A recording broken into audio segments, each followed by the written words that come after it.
আমি সজীব ওয়াজেদ জয় বলছি। আপনারা জানেন, আপনারা নিজের চোখে দেখতে পেরেছেন যে জাতির জনক, জাতির পিতা বঙ্গবন্ধুর বাসা, সেই ঐতিহাসিক ৩২ নম্বরকে পুড়িয়ে ফেলা হয়েছে।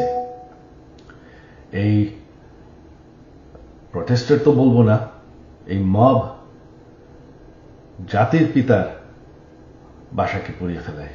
সেই বাসা যেখানে বঙ্গবন্ধুকে হত্যা করা হয়, বঙ্গবন্ধুর আমার পুরা পরিবারকে হত্যা করা হয়, যেই বাসা ৭৫-এর খুনিরাও ধ্বংস করার সাহস পায়নি, যেই বাসা এখন এতদিন ওনার মিউজিয়াম ছিল, সেই বাসাকে তারা পুড়িয়ে ফেলেছে।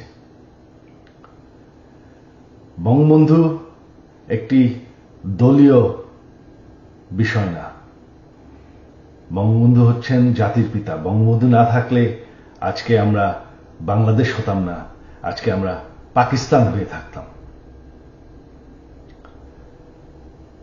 আপনারা জানেন, সামনে 15ই আগস্ট, সেই কালো রাত, যেই রাত্রে বঙ্গবন্ধু এবং আমার পরিবারকে হত্যা করা হয়।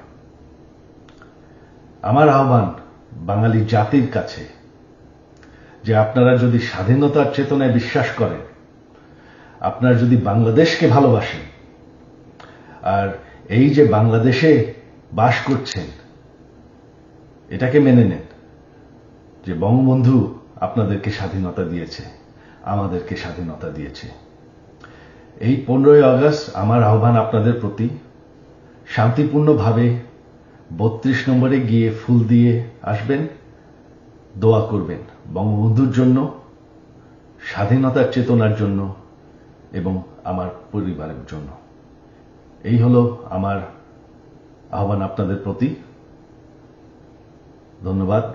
জয় বাংলা, জয় বঙ্গবন্ধু।